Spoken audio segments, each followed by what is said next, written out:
안녕하세요. 경희궁 지니보살입니다. 자, 이번 시간에는 닭띠분들, 자 2023년도는 과연 어떨까? 31살 되시는 분들, 이제 이분들은 좀 안 좋은 게 내 마음의 어떤 병적인 부분, 우울적인 부분, 외로움적인 부분, 이런 부분으로 뭔가가 내가 내 주변을 조금 봐서 의지할 수 있는, 기댈 수 있는 가족이 됐던, 이렇게 좀 뭔가가 같이 함께 뭔가 소통을 좀 했으면 좋겠어요. 이런 분들은 좀 소통을 먼저 해서 내가 내 마음의 치유를 내 스스로부터 하려고 마음을 먹어라, 얘기를 먼저 해드리고 싶고요. 자, 근데 이분들은 좀 직장적인 어떤 부분으로 이야기를 하자면 내가 뭔가 이직에 대한 부분일까? 새로이 뭔가 시작하는 부분은 들어는 왔어. 근데 해야 되나 말아야 되나, 가야 되나 말아야 되나, 이러고 자꾸 망설이고만 있거든. 근데 망설이지 마. 망설이지 말고 내가 이직에 대한 부분을 앞뒀다면 옮기세요. 움직이셔도 돼. 이동수가 꼭 들어왔다, 안 들어왔다, 이렇게 해서 움직여도 되냐, 안 들어와도 되냐, 뭐 이렇게만 얘기할 수 있지는 않아. 근데 이분들은 새로운 운기라는 자체는 들어왔단 말이지. 그러니까 나는 시작을 먼저 해라 라고 얘기를 해드리고 싶은 거예요. 그래서 31살 이분들은 시작을 먼저 해라. 갈등 그만하고, 이래야 되나 저래야 되나 갈등 이제 그만하고 옮기셔도 됩니다. 자, 이제 43살 되시는 분들, 일단은 시작은 괜찮다. 시작은 좋아. 시작은 좋고, 또 어떤 가족적인 부분에서도 식구가 또 늘어나는 형국이 되고, 식구가 늘어난다는 거는 나는 사람만 두고 이야기하진 않고 금전적인 것도 저는 같이 보거든요.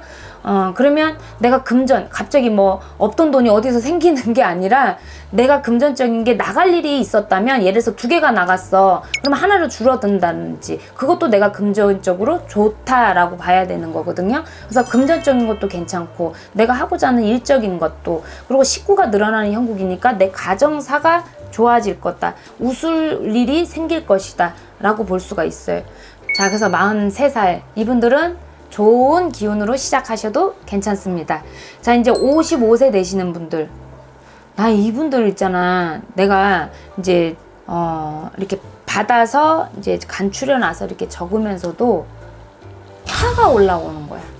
화가 올라온다는 건 뭘 얘기를 하냐면, 화병처럼 우라가 치밀고 화가 이렇게 많이 쌓여 있다, 이런 기운만 느껴졌거든요. 제가 이렇게 간추리면서 적으면서도 그랬어. 그러니까 몸수일수로도 내가 힘들고, 또 내가 집안에 누군가가 간 사람이 있어서 그 기운의 여파가 나한테 와서, 그 상문의 여파라고 볼 수도 있는 이 기운 때문에 내가 뭔지 모르게 답답하고 화병 같은 이런 것들도 같이 동반이 되거든.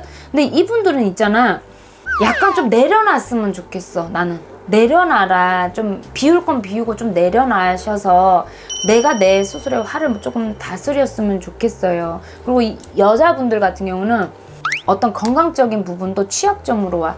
열이 뻗치고 화가 치밀어 오르고, 어떤 문제거리가 있어서도 그렇지만 그 문제거리가 나한테 크게 와닿는 거지. 작은 거 하나라도 나한테 크게 데미지가 크게 오는 거야. 그러다 보니 뭔가가 더 큰 문제로 다가온다, 이렇게 볼 수가 있어요. 그리고 이 남자분들 같은 경우는 몸에 흉터가 지닐 수가 있다. 그러니까 이게 뭐 갑자기 계면연이 돼서 흉터가 생기냐? 그게 아니고, 원래 사주 자체에 흉터가 지니고 있는 사주인데 내가 그동안에 살면서 만약에 없었어. 그러면 자, 계면연부터는 조심해야 돼. 계면연부터는 나한테 조심해야 되고, 내가 살아오면서 내가 어떤 흉터를 줬어. 그러면 이런 분들은 오히려 반대야. 계면연에는 내가 건강수는 그나마 좀 괜찮다라고 볼 수는 있어요. 왜냐면 한 가지는 잃어가되 한 가지는 얻어야 되는 기운으로 들어왔다라고 보시면 될 것 같아요. 이 55세 이분들은. 그래서 조금 여성분들한테는 마음을 조금 편안하게 잡수셨으면 좋겠고요.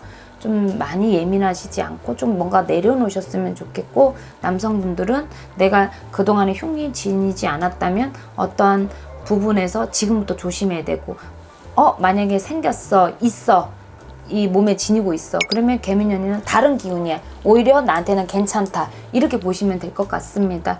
자, 이제 그 다음에 또 정유생. 나 정유생, 이 정유생 분들은 60 이제 7 되시는 거잖아. 이분들은 남자는 괜찮아. 남자분들은 오히려 나는 괜찮다고 보는데 여자분들은 이렇게 우울증 이런 걸로 이렇게 힘들게 느껴지는지 몰라. 그래서 자녀한테도 막 짜증이 뻗치고 네가 부모 마음을 아냐 뭐 이런 식으로 그렇게 있고, 그리고 이 정유생 분들은 특히 홀로 보여. 혼자 보인다고. 사별을 해서 혼자 있든 뭐 이별을 해서 이혼을 해서 혼자 있든 혼자 보이는 사람들이 많아요. 다 그렇지는 않지만 많습니다. 근데 이 분들 중에 홀로 계시지 않았으면 좋겠어. 뭐 새로운 새 출발을 해라 이 얘기가 아니고요. 자손을 오히려 더 들여다 볼 줄 알고 좀 약간의 미덕을 좀 가지셨으면 좋겠어. 좀 이렇게 관용을 베풀듯이 좀 관대해졌으면 좋겠어. 첫 번째 나 자신한테 먼저 나를 좀 사랑해야 될 시기다. 나를 좀 아껴야 될 시기가 이제 왔다. 근데 그걸 누군가가 대신 해주기를 바라지 않았으면 좋겠어. 근데 그게 그 기운이 자식한테 뻗쳐서 자식한테까지 어떠한 영향이 가서 힘들지 않았으면 하거든요. 부모 마음은 다 똑같으니까. 근데 이 정유생 분들은 내 마음의 우울증 이런 거를 잘 컨트롤 하셨으면 좋겠습니다. 그래서 여성분들은, 남성분들은 오히려 괜찮은데 여성분들은 좀 그런 쪽으로 안 좋게 들어오니 건강관리 잘 하시고요. 뭐 마음과 정신은 관리한다고 해서 뭐가 조심한다고 해서 뭐 이건 건강검진 받아서 미리미리 막아가고 이런 부분은 아니니 내 스스로가 마음을 좀 이렇게 꽃 구경도 좀 가고 단풍 구경도 좀 가고 자녀들도 좀 돌볼 줄도 알고 이렇게 해서 마음에 좀 여유를 가지셨으면 좋겠습니다.